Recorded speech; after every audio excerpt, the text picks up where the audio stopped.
hope Maitriveer, Nagarjuna, you can turn on your video. Okay. I think he's here on the call. I just want to unmute him. Yeah, I will ask him. Okay. Thank you so much, Maitriveer ji. Dr. Santosh Raut is his another name, and he's quite a renowned scholar, and he is currently visiting faculty at Harvard University. He teaches at Department of Aesthetics and Philosophy, the English and Foreign Language University in Hyderabad, and he has done his various degrees in arts and aesthetics, that is masters, MPhil in Ambedkar and cultural philosophy, PhD in Buddhist aesthetics from Jawaharlal Nehru University, New Delhi, and he has done research in UK on the theme of Kant, Schopenhauer, and Buddhist aesthetics. He is ordained teacher as Dhammachari Maitriveer Nagarjuna in an international Buddhist order called Triratna Buddha Sangha. He holds positions as honorary director of Nagarjuna Training Institute called Naglok in Nagpur, and he looks after training education on the theme of Dr. Ambedkar and Buddhist practices. And he has served on quite important expert committees of Buddha Vanam project of government of Telangana state, and that is the largest Buddhist theme park in the world. He is also one of the founder of Buddhist festival that takes place in Dikshabhumi every year. He has traveled Asia West to teach Ambedkar and Buddhism in many countries, and he has published and contributed in scholarship in the area of Dr. Ambedkar, democracy, Buddhism, women's empowerment, education, and appeared in international journals and books.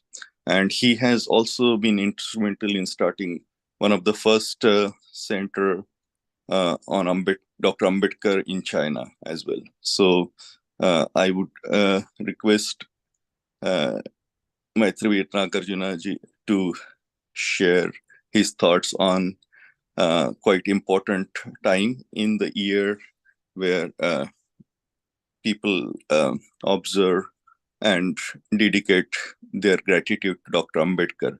So, Dr. Maitriveer Nagarjuna ji.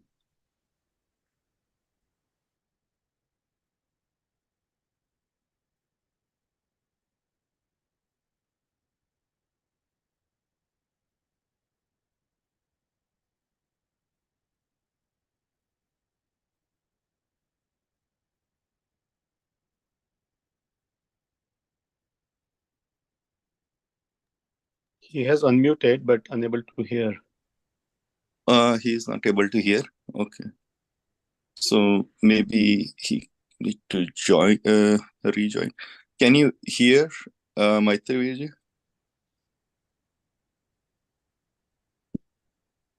Yeah, we don't see any activities on his mic, if he's speaking. Rejoin, yeah.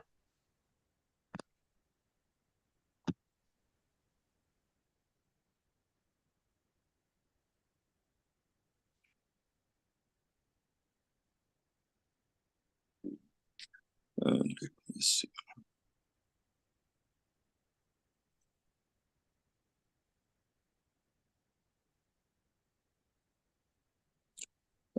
Is he rejoining? Okay. No, I think he started the video. Okay. Sir, we are not able to hear you.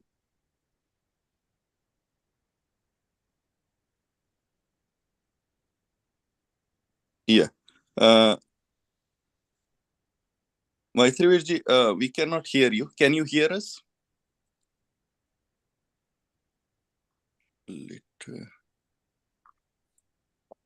Doesn't look like he's able to hear. Okay, let me call him.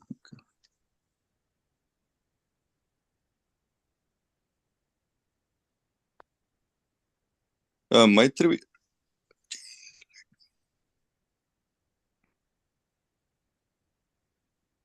Good morning. Is this Lalit. what? Yes, yes, we Yeah. can. Yeah, so Maitriveer, can you hear us? Yeah, now I can hear you. I couldn't hear Okay. anything. Okay, Anyone. okay. So I have just introduced you, so you can, I think, start. So you're waiting to, somehow we are not able to hear you.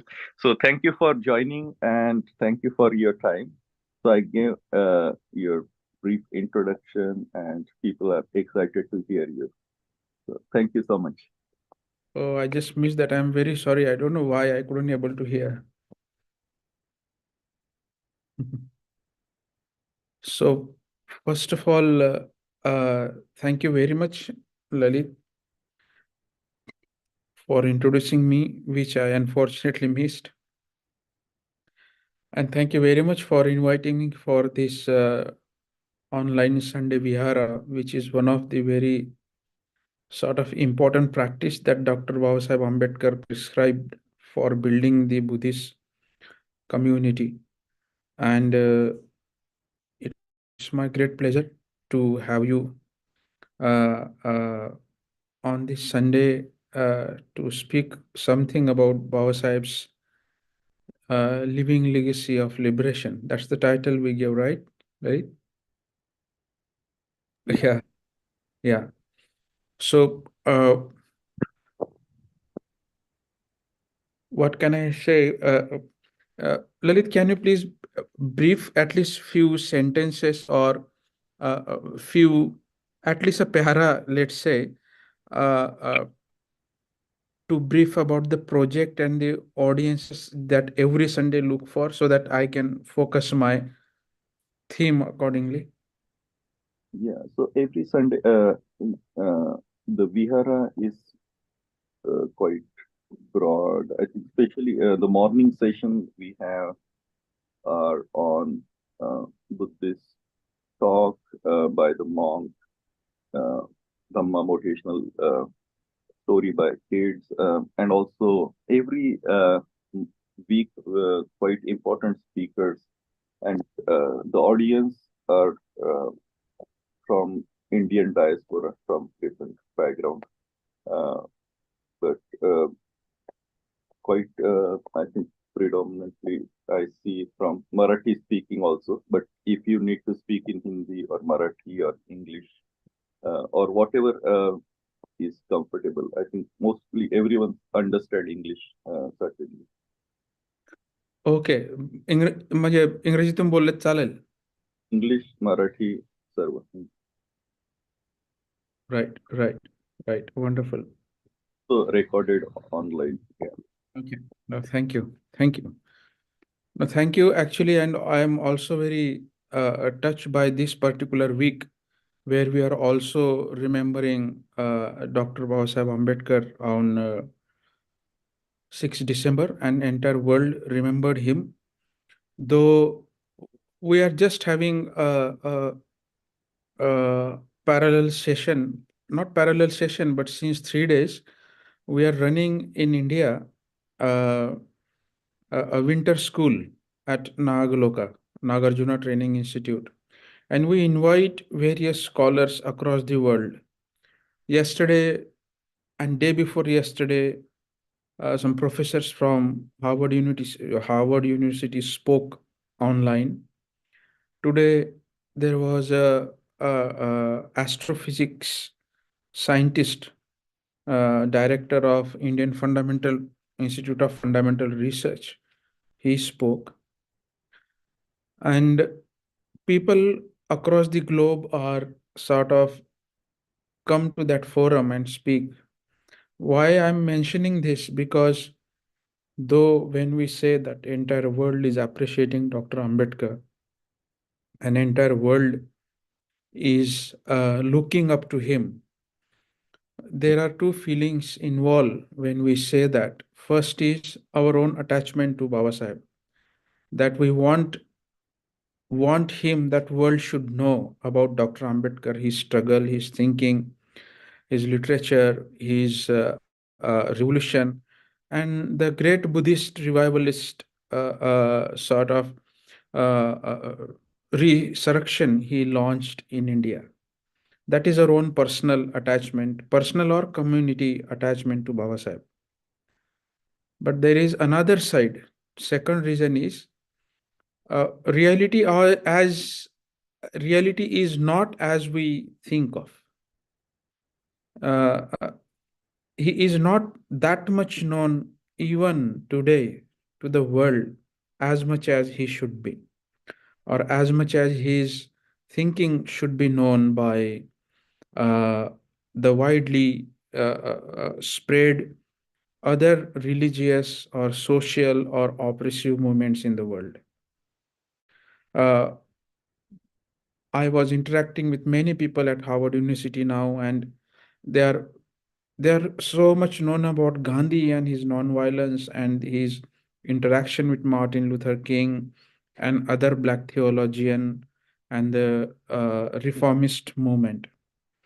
It's only John Dewey who made, or Dr. Babasaheb Ambedkar made connection with him and with other sort of teachers while he was at Columbia. So, yet we have to realize how much great insights, great legacies that Dr. Ambedkar left behind him for his people and for the world. That is not deeply, theoretically, academically, socially, culturally, politically known to people. Yes, his followers are making great efforts, and we are heading as much as we can. But why I'm saying this, there is yet a lot to be done in terms of what was or what were his living legacies are. Because yes, Babasaheb has gone, and is now more than, there will be a century is not longer to celebrate his death anniversary. You see, soon in few years we will celebrate his 100th Remembrance Day. So time is going very fast, and we have to think more deeply about how much work and how much living legacies are still very alive from his teaching, from his life, and from his writing that is yet to be reached. So when we count the time zone, the period, how much he has been struggled and given, and how much time has been passed, and how much we need to do. That's what I'm calling it's a living legacies. I'm not calling it a dead legacies or legacies in the past. The way Brother Lalit and I discussed, I wanted to call it a living legacies, and they are very much alive. Now let's try to see what are those legacies. I will speak about it very briefly, and if you have any questions, we can spare some time on that. The first living legacy is his legacy of education. And when I say legacy I meant by lived by him, and also that lived in others. So when we use in Buddhism concept like blessing or vandana. Vandana is more like a prayer, but blessing, sukha is the word, blissed. Sukha, that comes from it, the blessing. In all religion, blessings comes from the above. I am blessing you. Or from the Guru. That's the idea of blessing. Buddhism doesn't think blessing in that sense. Buddhism think blessing in the sense that if it comes from the Buddha, it equally transforms to the other. And once it is transformed to this person, this is his total responsibility that that blessing should go to the another person. And likewise, after Buddha, when Kondina attained enlightenment or become Arhata, it was Arhata's responsibility to help other Panchavagyas, 5 bhikshus, to realize that or support others to attain enlightenment. So blessing travels in Buddhism with the responsibility and transforming, or not transforming, transporting the same experience to the another person. That is the meaning of blessing and legacy in Buddhism.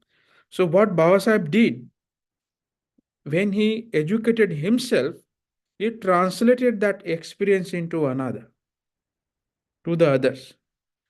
Look at the people I'm interacting in United States or in Europe or in India, right? Those educated people got more confidence, they got much more thinking ability, they got some skills.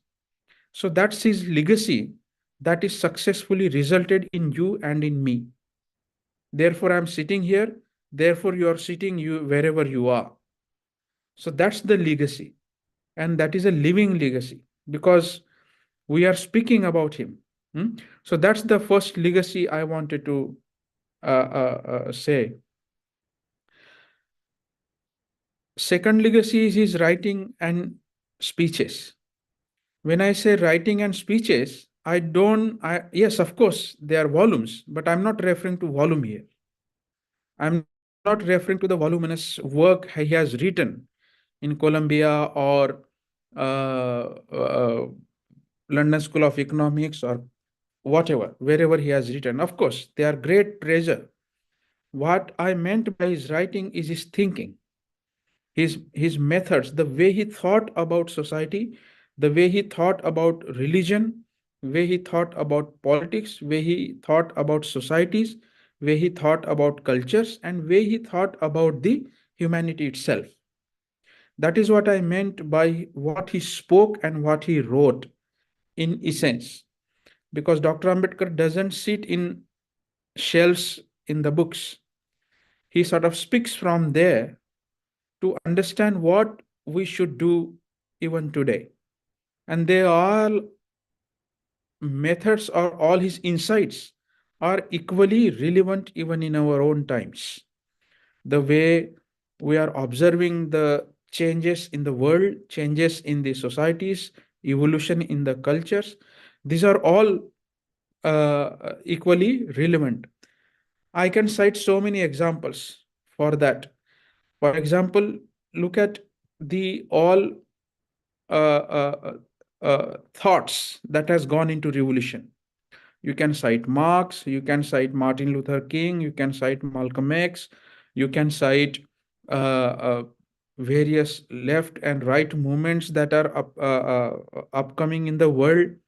But when Dr. Ambedkar's revolution, if you observe and study more deeply, we are very deeply touched by this true spirit of non-violence he has imbibed in his revolution.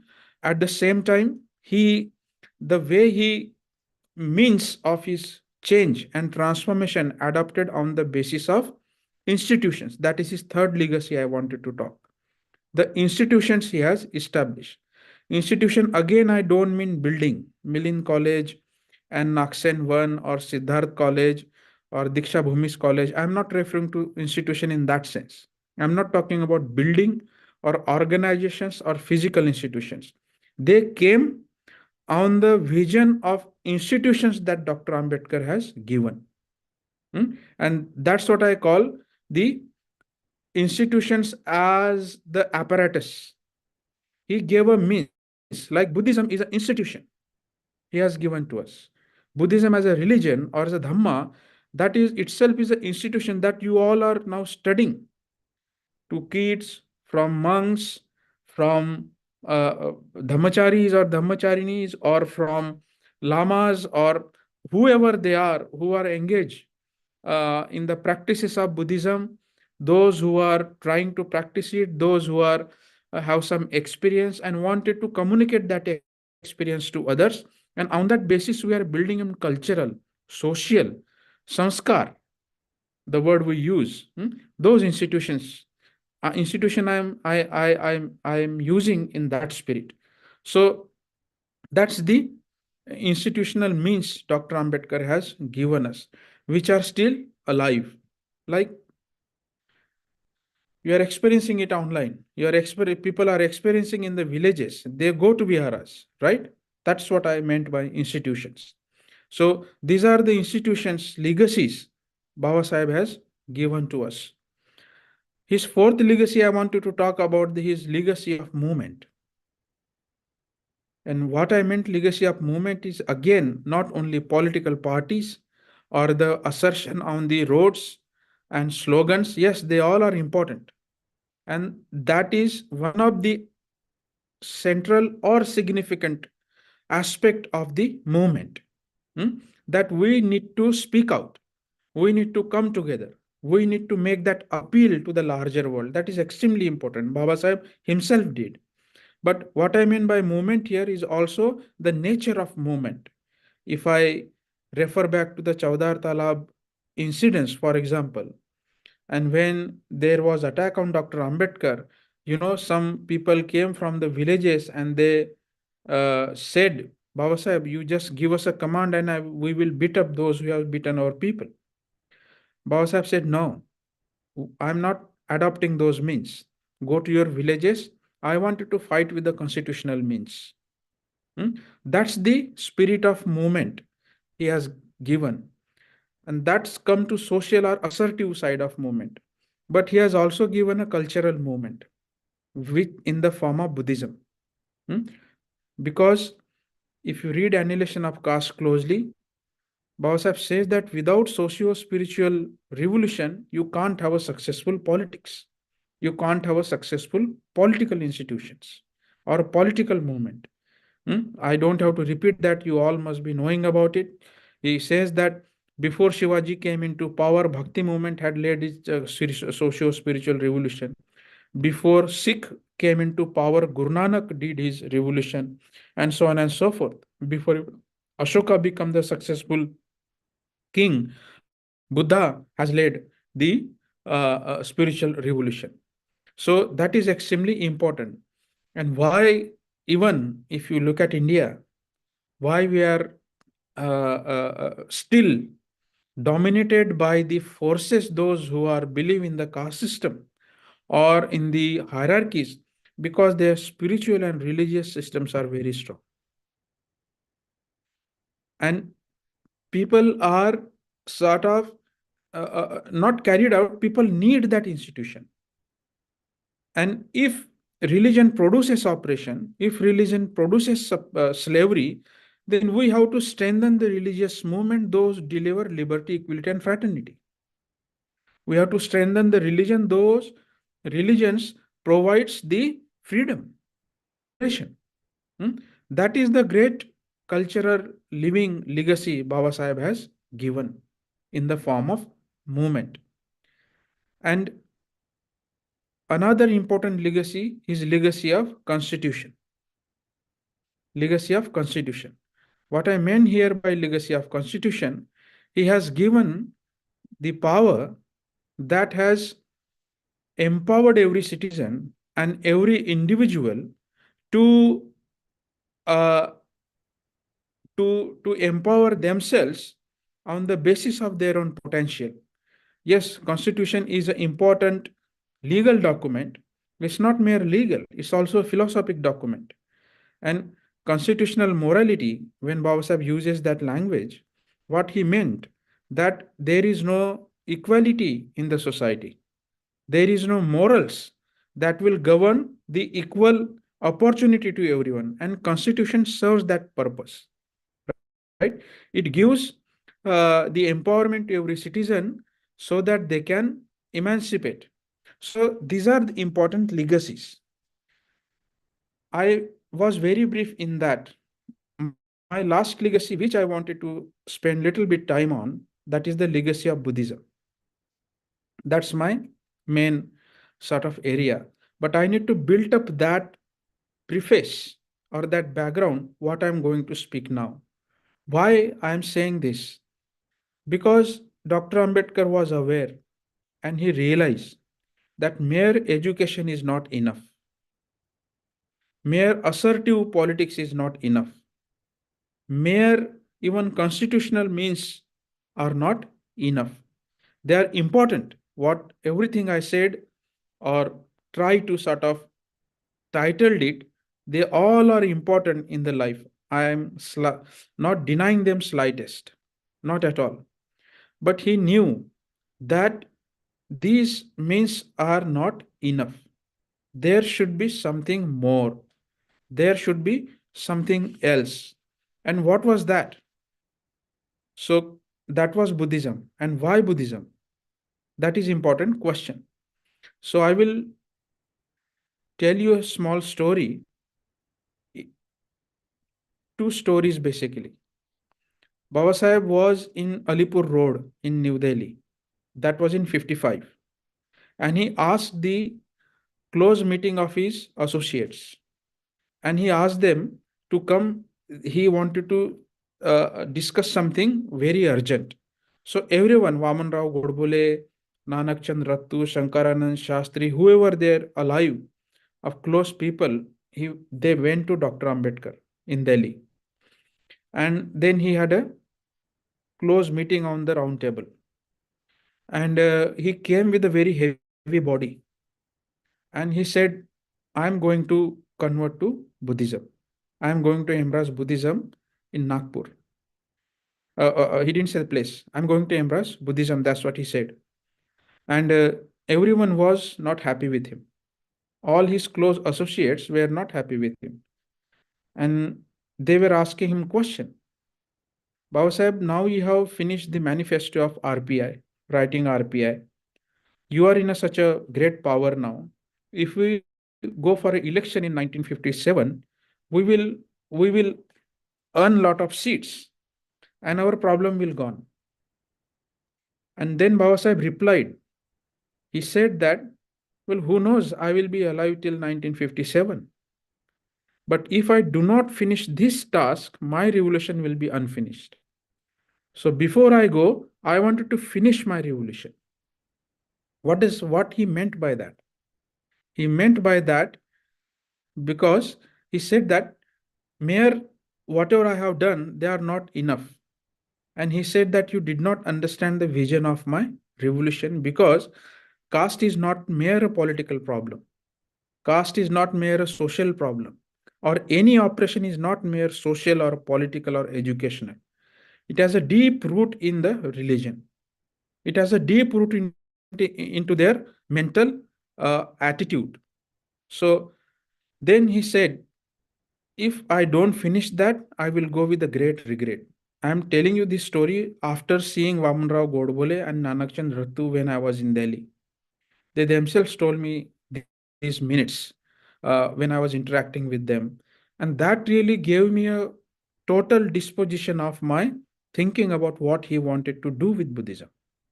There is a big subject and huge subject which I don't have time to go into and wish sometime we could go at length on his vision of Buddhism, what he meant by Buddha, what he meant by Dhamma, what he meant by Sangha. Not just conventional following, but he has his particular take on every concept and every suttas and most of the concepts that we call Buddhism today. And therefore, he has to write the magnificent work like Buddha and his Dhamma. He felt that is a urge, that is a responsibility, so that people should know what I meant by Buddha and his Dhamma. So that's what his passion. And therefore, Vaman Rao Godbole was appointed later on as a secretary or main organizer for the conversion ceremony in Nagpur. With that passion, they came back. Of course, they disagreed, but they understood what Babasaheb has to say. They understood and they worked on it. I think that's the legacy we have to take close to our heart than ever before. Close to take our heart than ever before. Why? Because another reference I will give you from Buddha and his Dhamma. Babasaheb mentions about two kinds of slave in Buddha and his Dhamma. He says that the first kind of slave, is the one, if you imagine two slaves, one slave in the dark room where there is 100% dark, there is no light, not a single ray of light is there. So he imbibed himself, he imagined the first kind of slave into the complete dark room. And the second slave in next room has a slight orifice at his floor, top of his floor, right? And he see the small ray coming into that light. Babasaheb says they both are slave. And slavery is not that sinful as much as the lack of ideal. Because the slave number one cannot imagine there is a world beyond those four walls. But the second slave can see the ray, and he can imagine there is a world beyond these walls. And therefore, he strives to liberate from the walls or from that cage of slavery, because he sees the light. Babasaheb says that religion, if doesn't show the light, the path to come out of from your clutches of slavery, that is a punishment. So he says lack of ideal is more dangerous even than the slavery. So he tried to install such an ideal in front of us who can transcend those clutches of slaveries. And slavery not necessarily always political or the punishments and so on and so forth. Of course, there is a social and the cultural and the religious slavery, which entire world is victim of everywhere. There is a slavery of power. There is a slavery of materialistic comfort. There is a slavery of greed, that I want more. And you will never ever satisfied with what has been given to you. Like, I don't know, but people use here expression called American dream, right? That American dream is not ever satisfying the way we thought of. And by putting wrong ideals, or I'm not saying being comfortable is wrong, but mere materialism, thinking that that will give us a happiness and comfort, we will become unknowingly victim, and our life will be gone, and end of the life we'll realize what I have done in my life, right?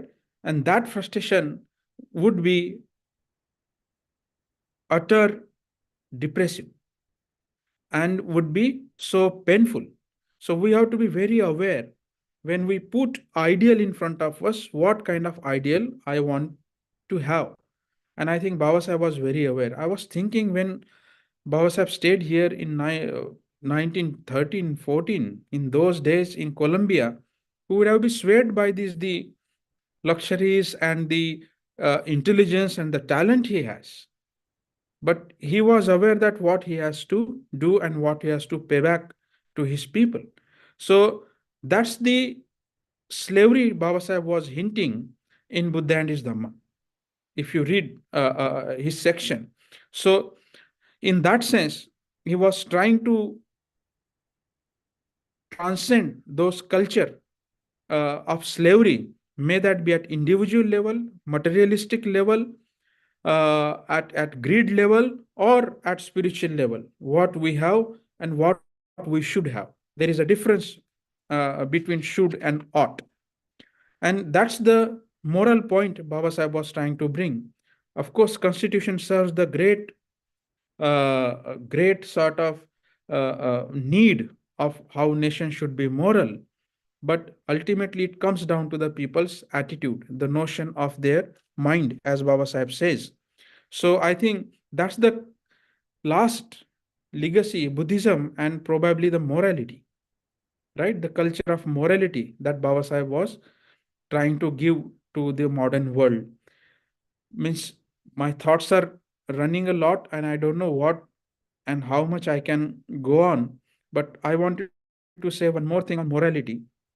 Morality for Babasaheb, he says that the democracy is a moral apparatus. And why he says moral apparatus? Because when we talk about liberty, equality, and fraternity, Dr. Ambedkar clearly says that, of course, we all know that I borrowed from my master, the Buddha. But he says that these words are not equipped to define the dream of my democracy. He says that I have to borrow the word from the dictionary of the Buddha called Maitri. And Maitri is a true foundation of democracy. That's what he says. So, in that metta, he defines the moral character of democracy. And what is democracy? What is morality? Morality is a sacred and universal, according to Babasaheb. Pavitra and Vaishvik.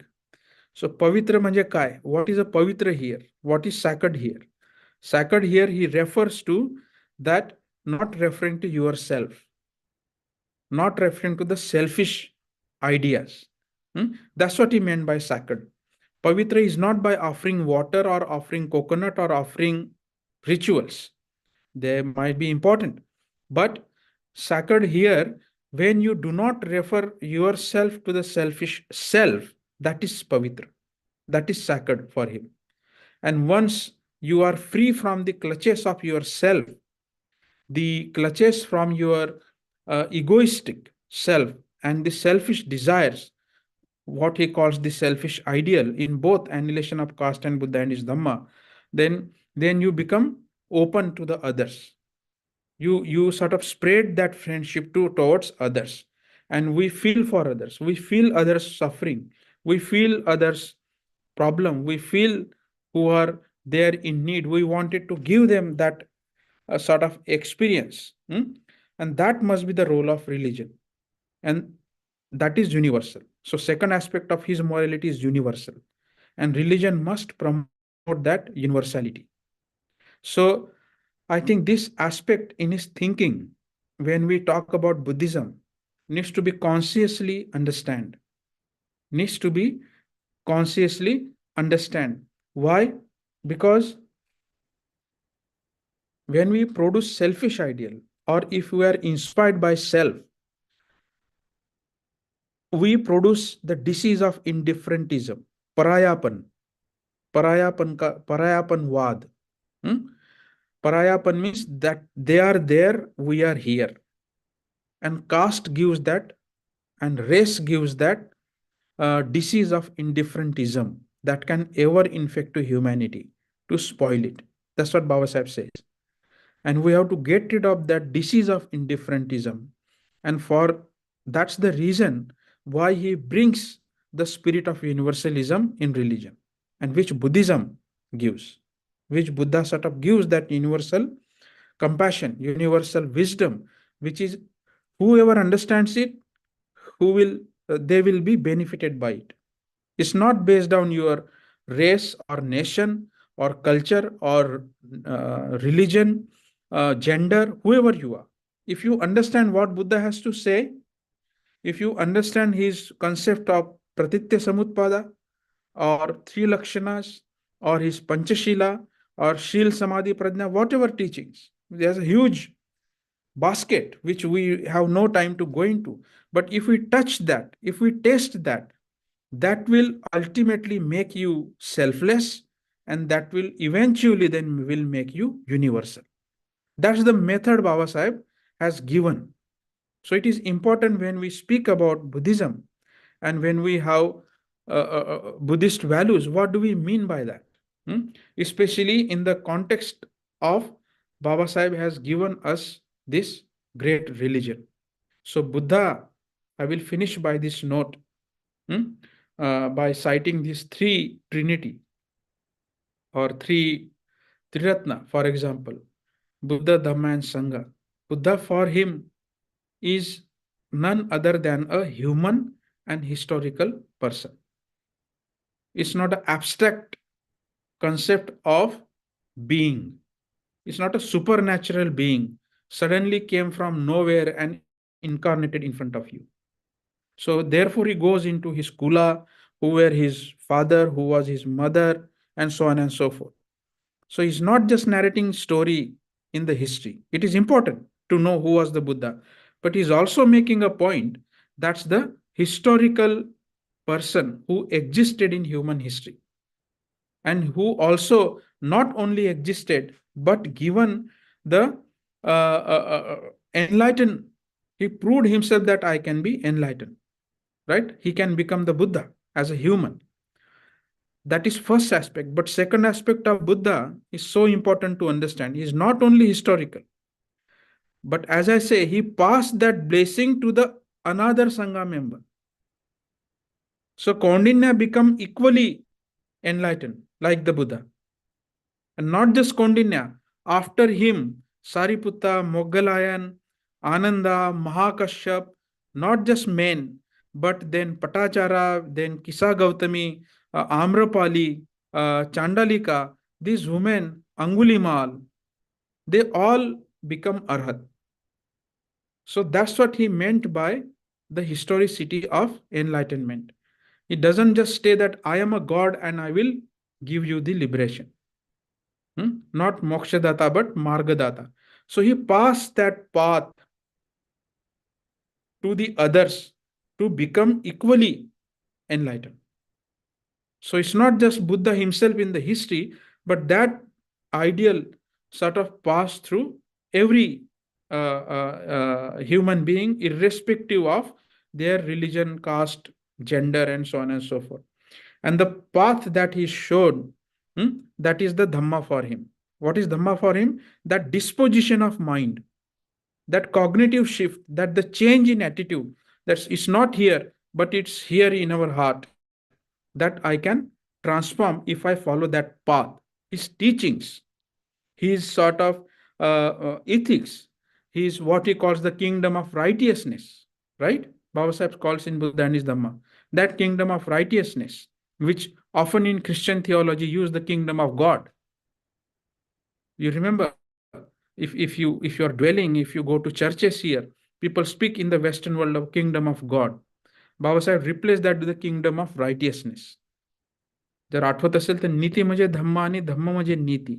He said, if at all I will replace God in any religion, I will replace by that morality, ethical principles. Therefore, he is using the kingdom of righteousness. So that is Dhamma for him. Otherwise, Dhamma can be a very vague word. It can be, the moment we say Dhamma, we suddenly become attached to the word because we relate it with the Buddha, which is true. But you see, as I'm speaking before my brothers and sisters who are living in the West, right? And in the West, Dhamma can be very individualistic, personalized, psychotherapeutic apparatus, which is important. Like Brother Lalit works in the area of mental health, and Buddhism can be of great help in terms of mental health, the depressions, the anxieties, and the personal suffering that materialistic world goes through, right? There are different problems. So, and Dhamma has capacity to even address that, right? But as a project of liberation, as a living legacy of liberation of Babasaheb, Dhamma has given us or his people an identity, as an identity of free human being. That is also very important. Not as a caste identity or a stree gender identity or a man identity. I am a man, therefore I am capable, and so on and so forth. No, right? It's the equality, the notion of equality, and the idea or the identity of free human being that Dr. Ambedkar has given through the Dhamma. That is Dhamma for him. And he said at Kathmandu that modern world is in the need of Dhamma than ever before. Dhamma is a function of reconstruct the world and reconstruct the self. That's what Babasaheb meant by Dhamma. And his definition of Dhamma is एका माणसाने दुसऱ्या माणसाशी माणुसकीने केलेला व्यवहार. That's how he defines the definition of dharma, right? So that is the his last legacy on Buddhism, which is a second part I'm talking about, Dhamma, and third is Sangha. Sangha as a nucleus of new society. He gave a role model.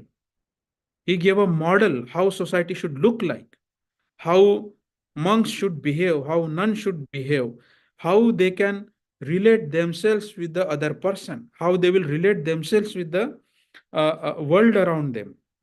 And that is important, and that should be the spirit of the Sangha.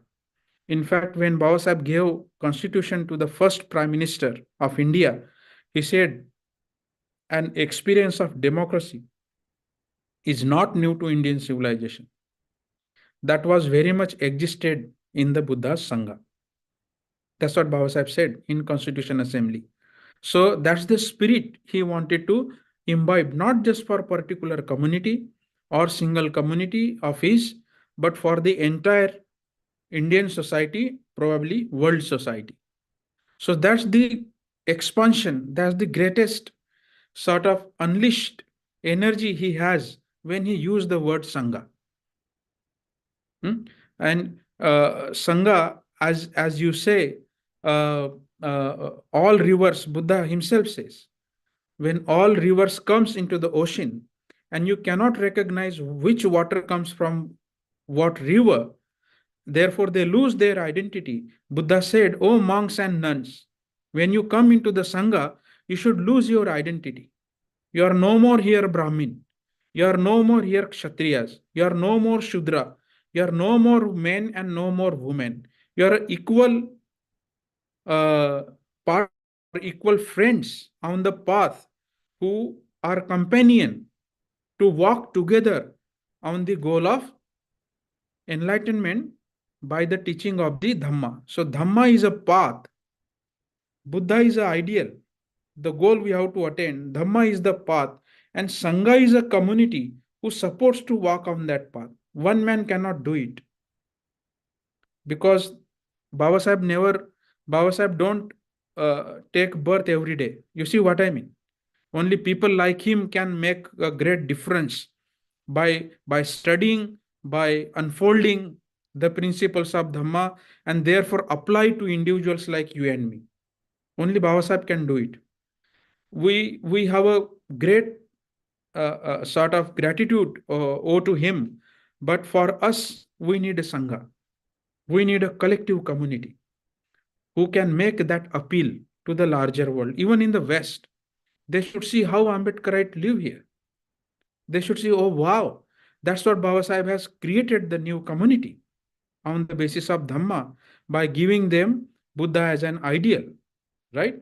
These people do not practice caste. These are the people who do not discriminate. These are the people who love others. These are the people who invite others to include. Like you see, probably in UU churches, you must have been gone. Or the other sort of radical movement in Christianity that came out for embracing or including as much as communities they can on the non-discriminatory, non-racial basis. I think India is much more complicated, but nonetheless, even in the West, Babasaheb's thinking is so radical because then he does not even give any oppressive ideal called God, a discriminated ideal called God. He is more radical. So what was his great legacy? Most of the revolutionary movements, they did reform in the same pipeline. There were Islamic reforms, there were Hindu reforms, there were Christian reforms, but they were walking on the same pipeline. They could not understand that we are walking, but where is the God? Right? It was Dr. Ambedkar who had the capacity to step out of the stream on his own and prove that yes, on your basis you can attain enlightenment because there is nothing called God. And that radical shift, not many religious or theologian, even philosophers or religious thinkers, political revolutionaries, and social reformers have that courage to show. And that's the courage Babasaheb has given us. And because he was a bodhisattva, because he was a man par excellence, he could do it. We can't do it alone. We can't do it alone. We are well. You might be strong. I'm not that strong, so I can't speak for yourself. But I need sangha. I need my friends. I need society. I need community to feel that I am empowered. Oh, there is Lalit who thinks like me. Oh, there is Mahesh who thinks like me. Or there is XYZ person thinks like me. Then I feel solidified. Then I feel empowered. Then I feel I have friends who think likewise, uh, with ups and downs, whatever. And that's the coincidence of will, coincidence of your spirit comes together to form a new society. So, dear brothers and sisters, Babasaheb has created the garden in the deserts of discriminatory world, and we have to taste that fragrance and the flowers and the fruits and the shadow of that garden. But we have to also cultivate that garden. We have to also expand that garden, and we have to water that. We have to fertilize it. We have to practice it. Then we can only experience the true dream that Baba Sahib wanted to create in India or in the world. And world needs to, high time, needs to uh, take that fragrance and taste of garden that Baba Sahib has created. So thank you very much for your patient listening. I hope I could able to make some sense of legacies that he left for us, and they are living. And thank you very much, Brother Lalit, for inviting me and coordinating this. I really appreciate your kind efforts and patient listening. Thank you very much. Thank you so much, Maitriveer. Yeah, quite well established thought in terms of Baba Saheb's leaving legacy for liberation, right from education to the meaning of educate, agitate, organize. But I think quite very taking leave from Dr. Ambedkar's understanding of what Constitution is, how we can make sense of it in our contemporary times. And I think I like the word the living legacy rather than the past legacy, because there is a lot of burden on us to not only understand but also absorb the knowledge what Dr. Ambedkar gave and implement it. So I would request people to write questions or unmute and speak. Yeah, it's difficult to travel across the America, but as technology has liberated us to some extent, I would love to see your faces if I can, so that I can recognize you. But it's all up to you. No pressure. But I would love to sort of see, and if I meet anywhere, if we cross the path, at least I can say Jai Bhim to you. Great. So, yeah, please feel free to ask any questions and also turn on video if that is possible on your end. I also see Prem and Nani and quite a lot of new participants here. Jeremy also here. Yeah. Oh, Jeremy's here? Wow. Jeremy, if you, is it okay? Hi. Good to see you. Good to see you. Good to see you too. Jai Bhim, Jai Bhim. Jeremy, any question for Maitriveer? I only came in at the end. I'm sorry I was a little bit late, so I only heard the last part. So I'll just listen. Yeah. So if Everyone. for other questions, I have a question. So in terms of understanding and taking legacy forward in last, especially last couple of decades, we see the so-called acceptance of Dr. Ambedkar from caste Hindus or people even from scheduled caste communities who were not really aware about his legacy. and especially sometimes people refer to Annihilation of Caste book. Do you have any, and people who may not follow Buddhism at all, like people may be Hindu or Christian or Sikh, how do they understand, what they can take from this legacy of Dr. Ambedkar, and how this Sangha, the imagination of Sangha or collaboration, fraternity with those people is there is possible how we can envision that possibility? No, that's a wonderful question, Lalit. Thank you for asking that question. Dr. Ambedkar speak about when he was trying to define in terms of democracy. He speaks about not only unity but quality of unity. Quality of unity, and what he meant by quality of unity, the Marathi word he used as a gunavatta, the virtues of equality, unity. And what is the virtue of unity? That basically, if I try to connect, that goes back to his constitutional morality. So two words, quality of unity and constitutional morality. So quality of unity means we are not just gathering as a mass, not just people in number, but they should come together as if they should feel that we are together. That is quality of unity. The sense of collectiveness. But that sense of collectiveness ultimately addresses the constitutional morality in the sense, I am not inviting you to convert into Buddhism. I don't have to. I don't need to. But liberty, equality, fraternity, justice, dignity that everyone wants in their life. May that be black, may they be white, may that be woman, may that be man, Brahmins, untouchable, Asians, whoever they are, right?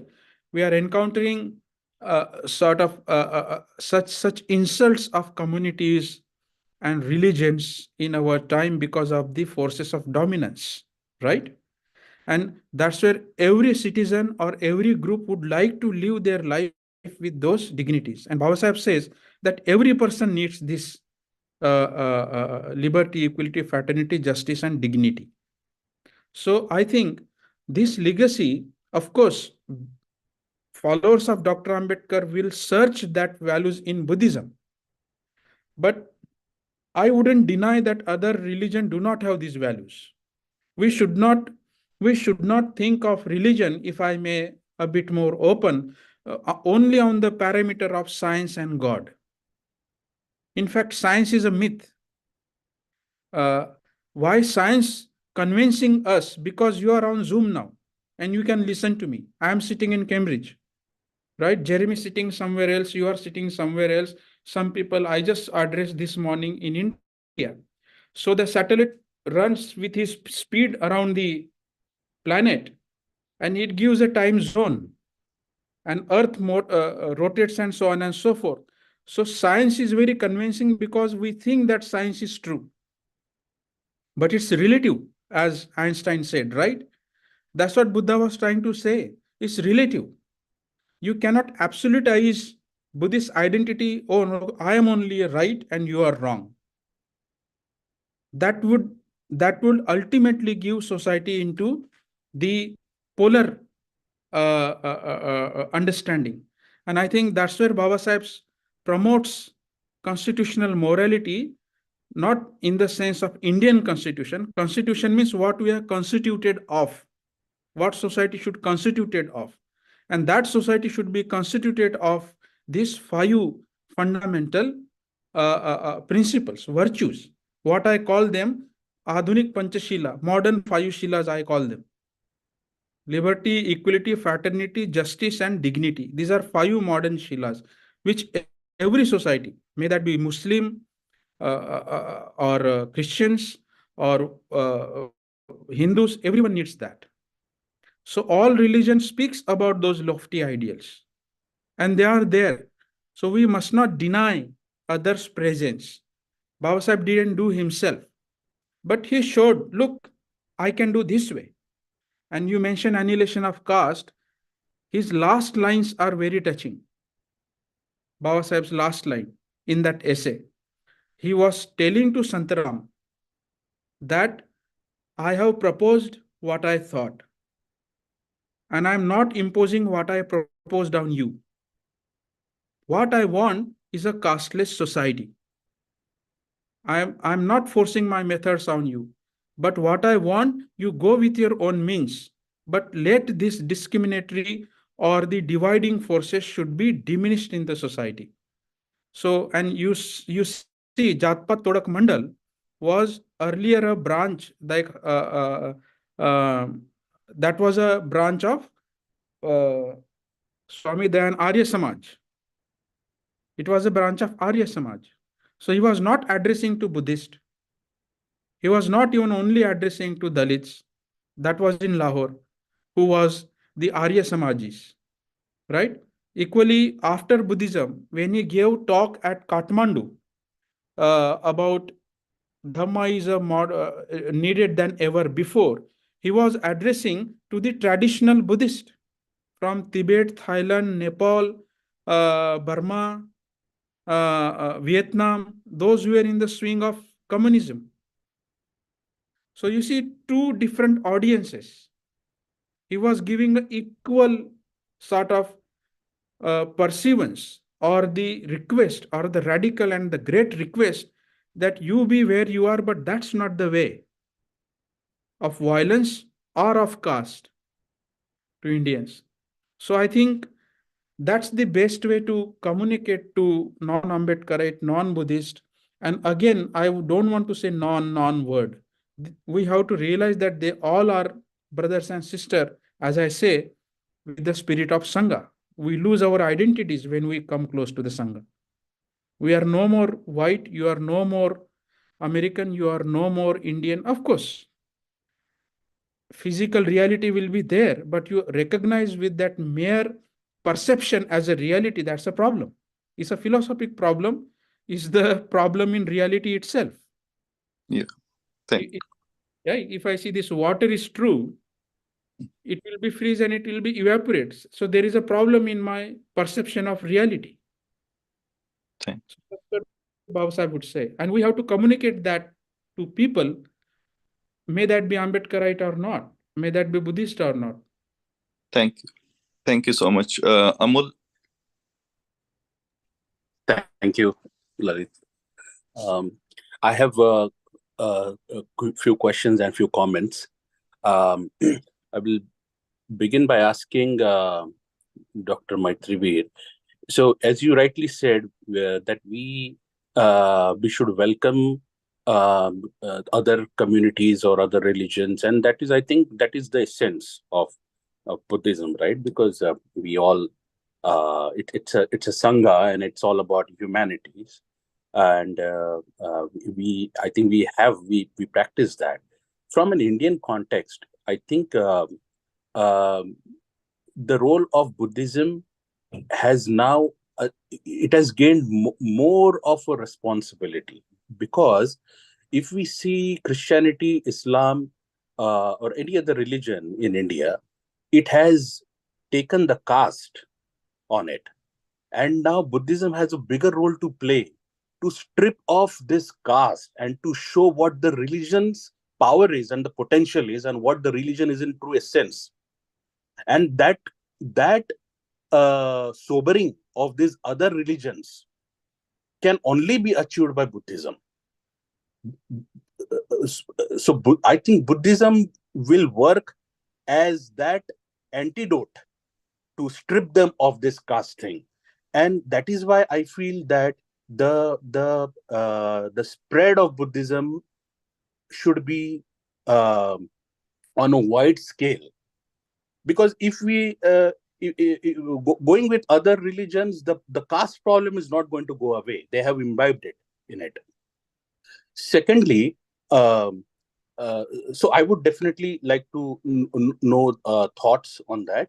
And secondly, what is your observation on the spread of Buddhism now? How at what pace it is going? After Babasaheb's passing away, I think the next 3-4 decades we had a very solid run on the conversion, at least in Maharashtra And also, like in the 90s, post Kanshiram, we seen that a lot in the UP as well. But now, as I hear, it Please, is. I'm sorry to stop you, but can you please brief? I have another actually engagement. Oh, okay. Yeah, please ask questions. I got your first point. Yeah, my question is, what is the pace that you see right now in terms of the Buddhism spread of Buddhism? Right, right. To respond to your first question, caste and Buddhism. I don't know how informal and formal I should be on this question. That's my challenge. Whose problem is caste? If I put it or reframe that question, and you rightly said it's in Indian context. Yes, that's right. India suffers caste problem, but the first Buddhist analogy of caste we encounter in Annihilation of Caste by Babasaheb himself, that it's not a physical thing that exists. It's a notion of mind, he says. It's not the wire that divides me and him. It's not written on my forehead. It's my notion that I carry. So caste is, of course, a very particular and extremely specific and a special problem in the India. But you all live in US. How do you perceive caste in US? Does anyone discriminate you because of caste, like Brahmin does in India? You are sufferer of caste even here by the condition that has been carried across the water. The caste condition that has been carried to us, and still we suffer out of that. So we have internalized that problem, right? So that is first thing. And of course, you are right. Buddhism gives the solution for that because it kills that very notion. But when we say only Buddhism gives that, I'm not being here anti-Buddhist, but try to understand one thing. Religion, in the concept of religion, wherever it is institutionalized and become a state religion, it was responsible for dominancy. What happened in Burma? What happened in Sri Lanka? And that's where Babasaheb's insights come. Therefore, I was trying to emphasize what is Buddha, what is Ambedkar's Buddha, what is Ambedkar's Dhamma, what is Ambedkar's Sangha. And I already said it could be a very vague word, Dhamma, right? You can practice in any form. Dhamma when take a form of state religion and politics, it operates differently. Likewise, Hinduism, when becomes state religion and becomes the sort of fundamental, it operates differently than the probably what monastic practices would have been there. So we have to understand, here is a statement I would like to make, the difference between religions, religion as a plural, and religion in singular. Religions in plural is always with the ism. Hinduism, Islamism, Buddhism. But the beauty of Buddha is there is no ism. Buddha never forces his ideas on others. He never imposes his ism on anyone. He taught to Brahmins. He taught to Kshatriyas. Look at the ranges of people he taught. He taught from capitalistic, who were kings, basically. Who are kings? We have romanticized the word king, right? Kings are basically killers. Kings are basically who initiates war. Kings are those who has a lot of wives. You see what I mean? And they have their lot of personal conditions of power. I am the king, right? Buddha addressed those people, how to run the state, how you should govern the Dhammachakka, not Dhammachakka, Chakravartin Sutta. Buddha gives a yardstick, how you should govern the state and how should you govern yourself. So if you see the president of India's chair, Dhammachakra Pavattanaya, that is what written on the chair of president, Indian president. And that is a constitutional statement passed by Dr. Babasaheb Ambedkar. He gives that parameter when you sit on this chair, how you should how you should govern the state. That's the point. So religion in singular, what I have understood and how I have understood the religion and how do I practice. So I would say there might be bad Buddhists and good Christians. There might be bad lower caste and good upper caste people. So how would we understand that phenomena in society? As a thinker, as a missionary, as a communicator, if we have to spread, because your second question is related with that, we cannot go, my product is best and other products are bad. We cannot sell product on that basis. It's not selling. I'm just using as a metaphor. You see? So I have to give that appeal from my own being. People will watch you, how you speak, how you behave, what are your practices, how you connect with others. That's how Buddha spread the Dhamma, and thus people got attracted and he formed the Sangha, and that Sangha became the model. How you should behave, how you should interact with others. There is suffering in person and there is suffering in the world. So those monks become counselors in modern language. They were addressing people's suffering. If someone is suffering, they were going and telling, that is what you should do. That's what I learned from the Buddha. So if we are the pioneers and the spreaders of Buddhism, that is our great role. If you see fracture, connect it. If you see suffering, malamdo, give them ointment. But we are losing our own ointment. That's my problem. We are creating probably more fractures by ours is great, then how would we bring other caste or other communities or everyone close? No. I think there is misunderstanding. I'm not saying like we go on about like Buddhism is best.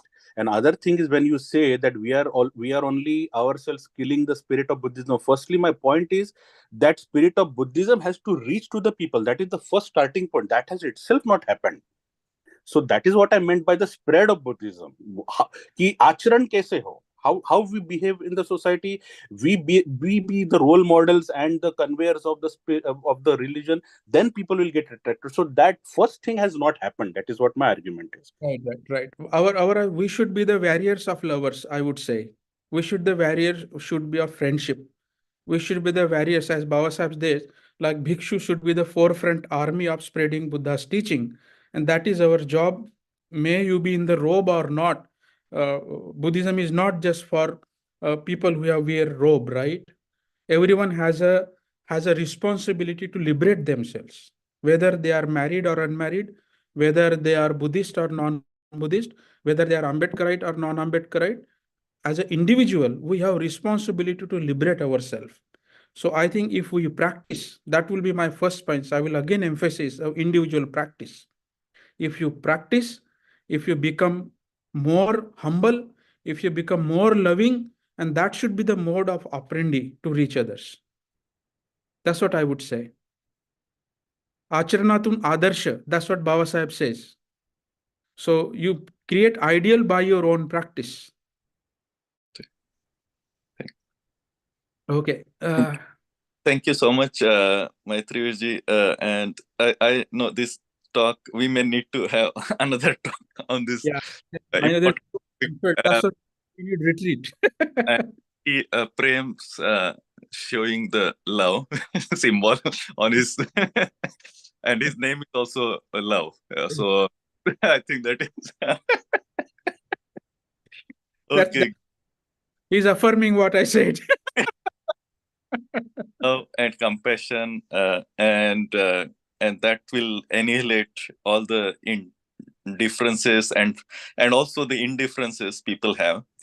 So thank you so much, everyone, for attending, and I know everyone has to go to the next part of their day on this Sunday. So thank you. Have a nice Great interacting with you, and thank you very much for patiently listening. And good to see you, Jeremy. I was thinking of you yesterday, but so nice to see you. Thanks a lot. Nice Hope to see you too. it's some time. Yes, definitely. Be in touch. Jai Bhim, and good to see you. Yeah. Yeah. Jai Bhim, thank you. Shall I leave, Dada? Yes. Yeah, thank you. I would like to conclude this today's program. Thank you, Maitriveer ji. Such a wonderful session that you conducted, and a lot of insights and a lot of knowledge to be taken. And definitely, we look forward to such talks on this VRI as well. And definitely, what you were saying about the lecture on Buddhism. Definitely, we'll keep that in mind, and definitely it will be helpful. But I like to thank Mahesh for opening, starting the event with the Kshama Yachana, and Bhante CDC Waliji, he was speaking about Sallekshata Moha, and also the children's story was led by Kranti, and the reader was Arvind Walke ji, Arvind Walke, and such a wonderful story. And the main section of this part was a guest speech by Dr. Maitriveer with Nagarjuna, and this session was moderated by Lalit Khandare. Thank you all for listening and joining this VR session each Sunday at 10 a.m. Eastern. Please do join. Thank you. Bye-bye. Thank you.